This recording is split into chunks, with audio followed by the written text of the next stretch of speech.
السلام علیکم، اللہم صلی علی محمد وعلی آل محمد۔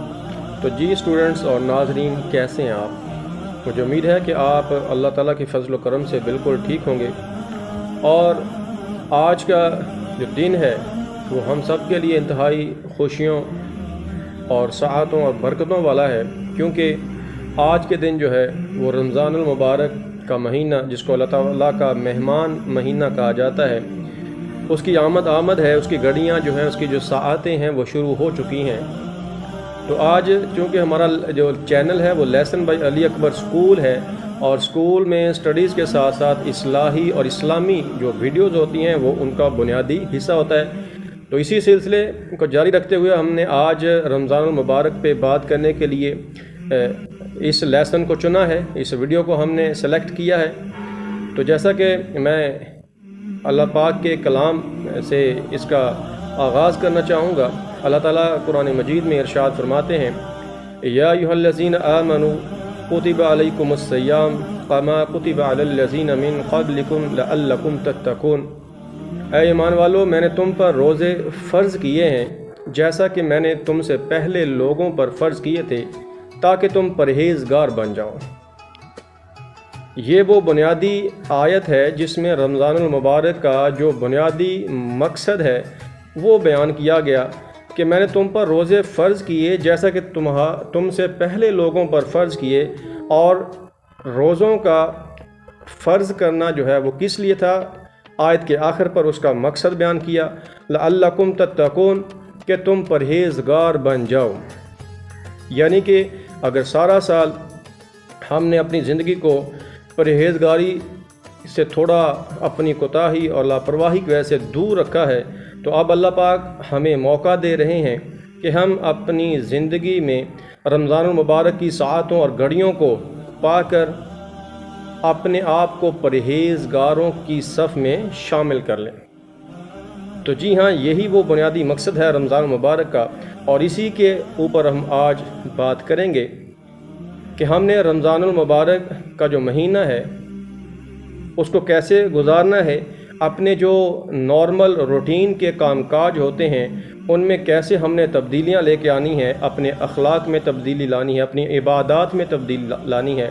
اپنے رہن سہن میں تبدیلی لانی ہے، اور جو ہم تبدیلی لائیں گے اسی تبدیلی کو پھر ہم ساری زندگی اپنے اوپر پختہ کرنے کی کوشش کریں گے، تاکہ جو رمضان المبارک کا اصل مقصد ہے پرہیزگار، تو جیسی روٹین ہماری رمضان المبارک میں ہوگی ویسی ہی روٹین ہماری ساری زندگی میں بن جائے۔ تو یہی رمضان، یہ روزے جو ہیں وہ ہم سے چاہتے ہیں کہ ہم پرہیزگار بن جائیں۔ تو ہم میں سے ہر ایک نے اپنی اپنی روٹین کا جائزہ لینا ہے کہ ہم پہلے کیسی زندگی بسر کر رہے تھے، اور رمضان المبارک کے آنے پر ہماری روٹین جو ہے، جو ہماری زندگی ہے، جو روزمرہ کے معمولات ہیں، ان میں کوئی تبدیلی آئی ہے یا نہیں آئی۔ اگر سابقہ رمضان المبارک ہم نے ایسے ہی گزار دیے ہیں تو اللہ پاک ہمیں ایک نہایت ہی نادر موقع فراہم کر رہے ہیں، اور یہ نہایت ہی خوش بختی اور خوش قسمتی کی بات ہے کہ اللہ تعالیٰ کا مہمان مہینہ ہماری زندگی میں ایک دفعہ پھر آیا ہے، اور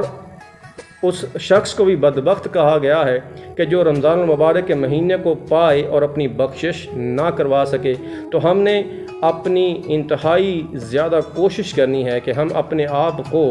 اس رمضان المبارک کے مہینے میں اپنے اندر تبدیلی لا کر اپنے روزمرہ کے معمولات کو تبدیل کر کے ہم پرہیزگاروں کی صف میں شامل ہو جائیں۔ تو اسی مقصد کو اگر میں ایک ایگزامپل کے ساتھ آپ کو سمجھانا چاہوں اسٹوڈنٹس سے، تو جیسا کہ آپ لوگ بائک استعمال کرتے ہیں، بعض لوگ گاڑیاں استعمال کرتے ہیں،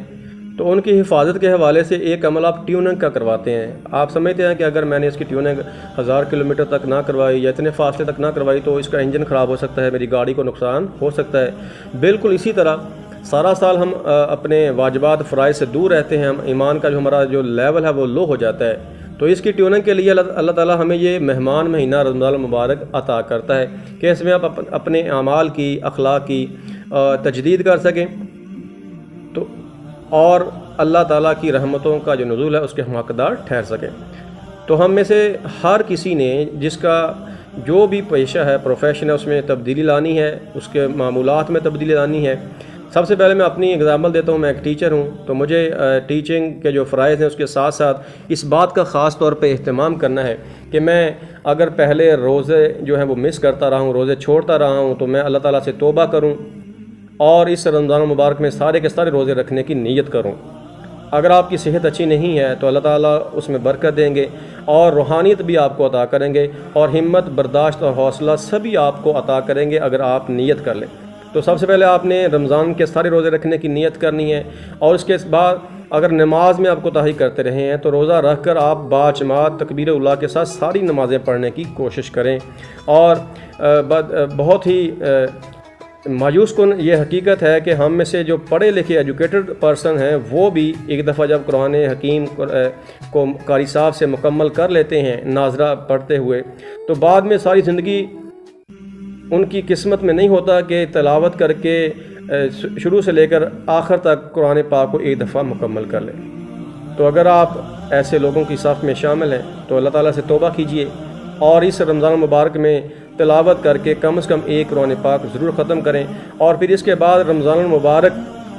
کے بعد بھی اپنی تلاوت کو جاری رکھیں, اور کم از کم سال میں ایک دفعہ ضرور تلاوت کلام پاک کرتے ہوئے قرآن پاک کو مکمل کریں. تو روزے رکھنے ہیں, تلاوت جاری رکھنی ہے, اپنی نماز جاری رکھنی ہے, اور رمضان المبارک کا اہتمام کرتے ہوئے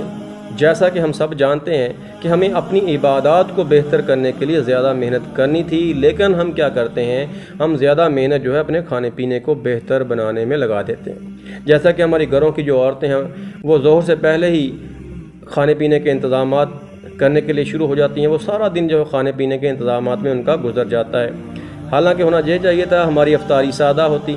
سادہ چیزیں ہم استعمال کرتے, سادہ چیزیں کھانے کے دو فائدے تھے, کم از کم آپ کو عبادت کے لیے زیادہ وقت ملتا اور آپ کی صحت بھی اچھی رہتی. تو ہم نے بجائے کھانے کے عبادات کے لیے انتظام کرنا ہے, ان کو بہتر بنانے کے لیے ہم نے انتظامات کرنے ہیں. اس کے ساتھ آپ کا جو بھی پروفیشن ہے, آپ دکاندار ہیں, آپ ذمہ دار ہیں, آپ اسٹوڈنٹس ہیں, اسپیشلی اسٹوڈنٹس ہیں, ان کے اب میٹرک کے پیپر چل رہے ہیں, تو اس کا مطلب یہ نہیں ہے کہ آپ روزہ چھوڑ دیں, آپ نمازیں چھوڑ دیں, آپ تلاوت چھوڑ دیں. ایسا آپ نے بالکل بھی نہیں کرنا. بے شک آپ کے پیپر ہیں, آپ تلاوت ضرور کریں, بے شک ایک رکوع کریں, نمازیں پڑھیں, روزہ بھی رکھیں, انشاءاللہ اللہ پاک آپ کی تعلیم میں برکت دے گا. تو مجھے امید ہے کہ ہم سب جو ہیں, ہمارا جو بھی پیشہ ہے, ہم جس بھی